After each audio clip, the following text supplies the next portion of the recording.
चलिए देखिए समांतर श्रेणी, देखिए क्या आता है, समांतर श्रेणी किसे कहते हैं। तो देखिए समांतर जो है, समांतर दो शब्दों से मिलके बना है, समान प्लस अंतर, ठीक है।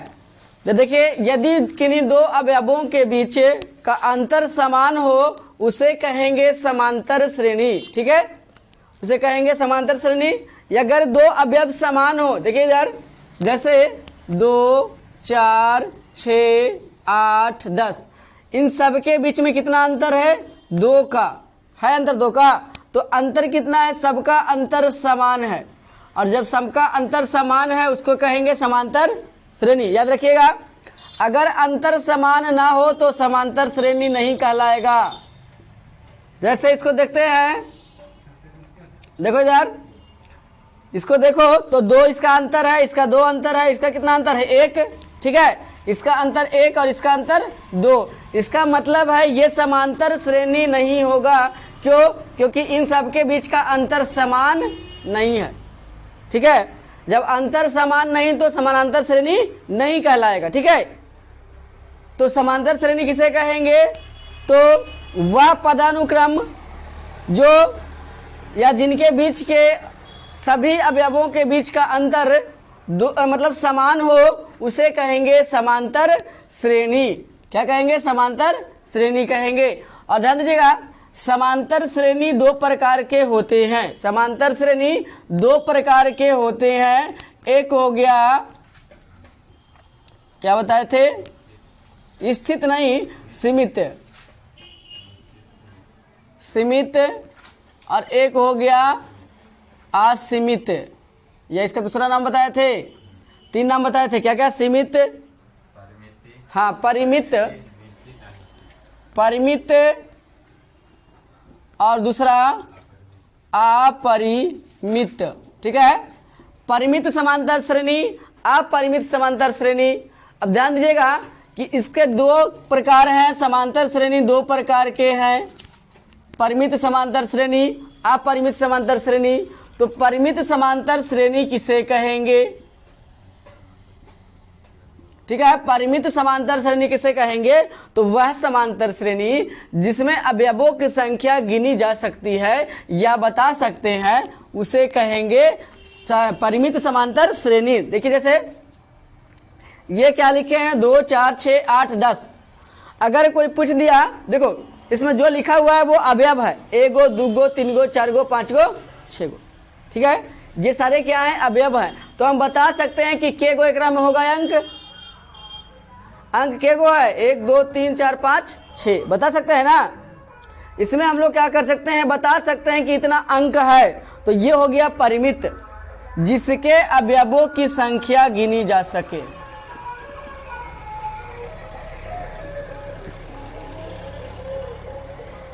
जिसके अवयवों की संख्या गिनी जा सके। जैसे 1, 2, 3, 4, 5, 6, 7, इसमें हम बता सकते हैं कि कितने अवयव हैं, तो 7 अवयव हैं। और ये समांतर श्रेणी होगा कि नहीं होगा, तो होगा, क्योंकि सबके बीच का अंतर कितना है 1। तो समांतर श्रेणी होगा कि नहीं होगा, होगा। उसके बाद 2, 5, 8, 11, 14, ठीक है, ये क्या है, ये भी समांतर श्रेणी होंगे, क्योंकि देखेंगे इन दोनों के बीच का अंतर 3, इन दोनों के बीच का अंतर 3, इन दोनों के बीच का अंतर 3, और इन दोनों के बीच का अंतर 3, अंतर समान, वो हो जाएगा समांतर श्रेणी, ठीक है। तो ये समांतर श्रेणी है। और इसमें भी बता सकते हैं कितने अवयव हैं, तो 1 गो, 2 गो, 3 गो, 4 गो, 5 गो, मतलब 5 अवयव हैं। तो क्या हो जाएगा, परिमित समांतर श्रेणी हो जाएंगे, ठीक है, परिमित समांतर श्रेणी कहलाएंगे, ठीक है। अब बात करते हैं अपरिमित समांतर श्रेणी की। अपरिमित समांतर श्रेणी की बात करते हैं। तो अपरिमित क्या होगा, जिसके अवयवों की संख्या नहीं गिन सकते हैं, जिसके अवयवों की संख्या नहीं गिन सकते हैं, नहीं गिन सकते हैं।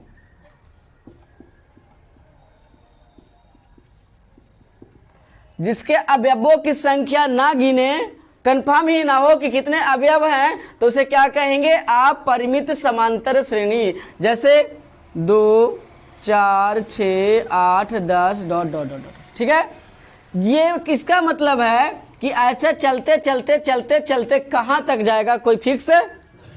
तो इसको में हम बता सकते हैं कि के गो अंक होगा, नहीं ना बता सकते हैं। यहाँ तक तो बता सकते हैं 5 गो, आगे कहाँ तक जा रहा है यही पता नहीं है। तो ये अनंत तक जाएगा, और जिसका अंत नहीं है वही तो अनंत है।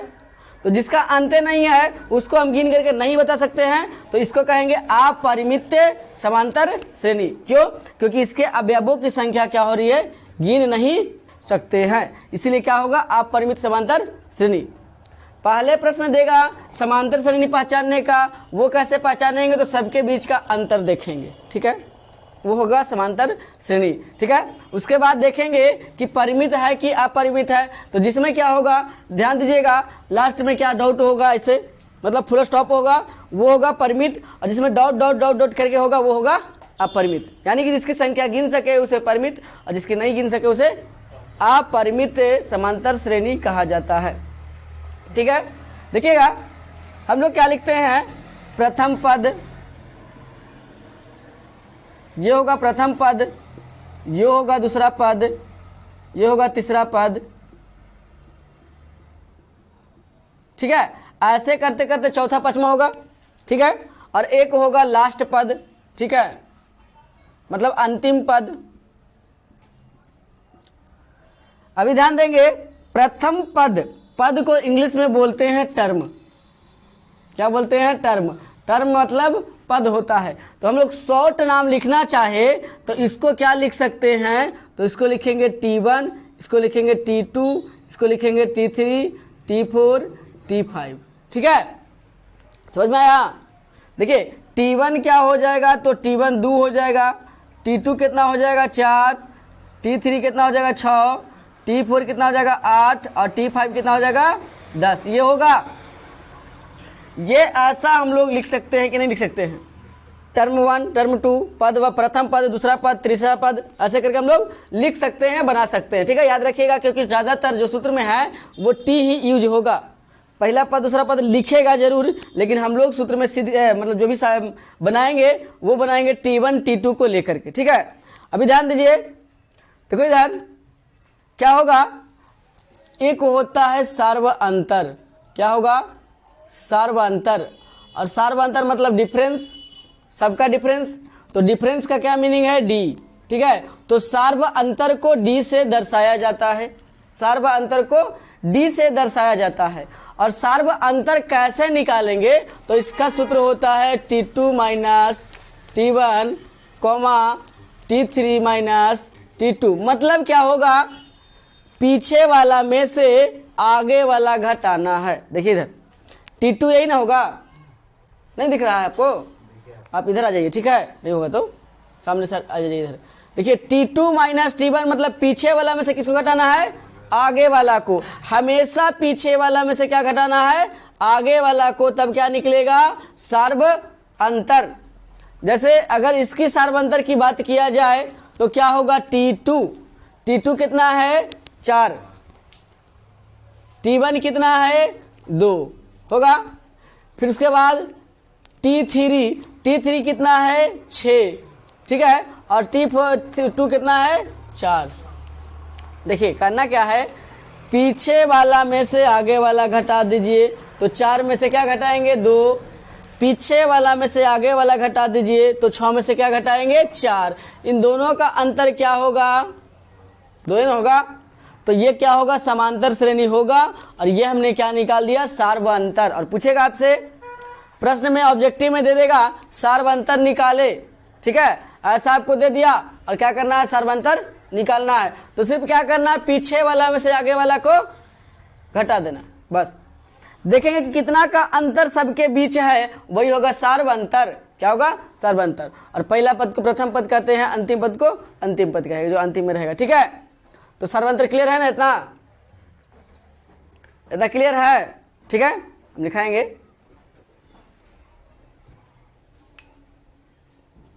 क्योंकि पहचानने के लिए हम दे देंगे आपको।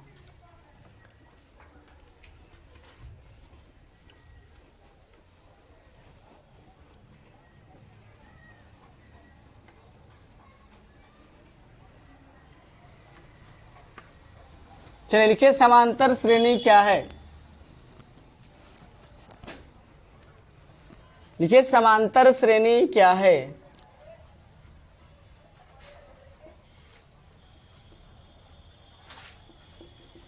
ठीक है,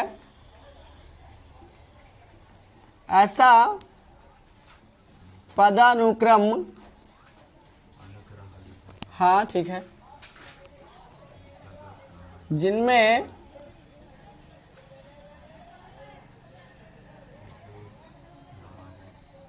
दो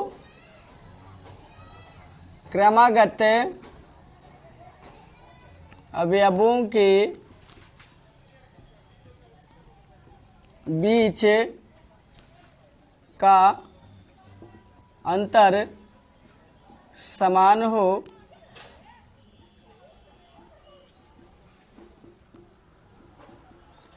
उसे समांतर श्रेणी कहा जाता है।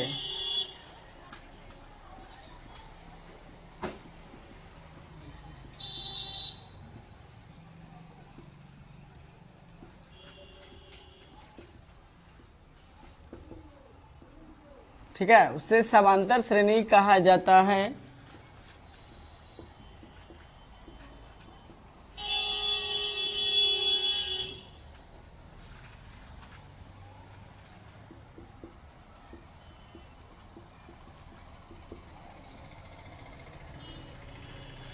लिखिए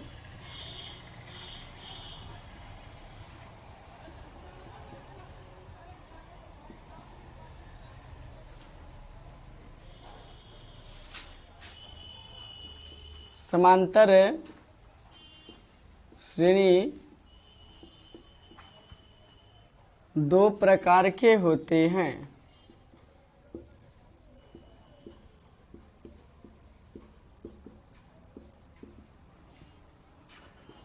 पहला परिमित समांतर श्रेणी, दूसरा अपरिमित समांतर श्रेणी।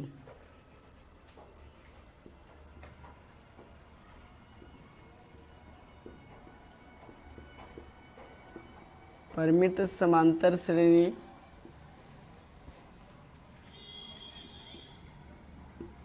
ऐसे समांतर श्रेणी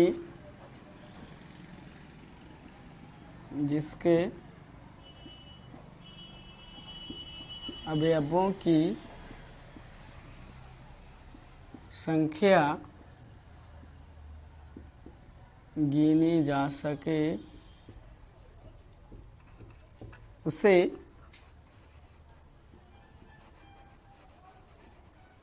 परिमित समांतर श्रेणी कहते हैं।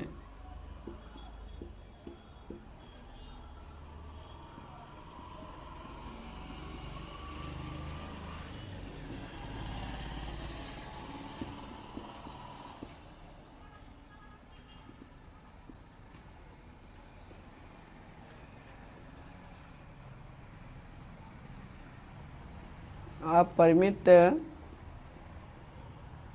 समांतर श्रेणी ऐसे समांतर श्रेणी जिसके अवयवों की संख्या गिनी ना जा सके,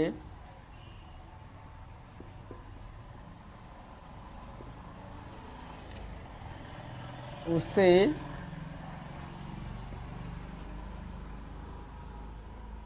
अपरिमित समांतर श्रेणी कहते हैं।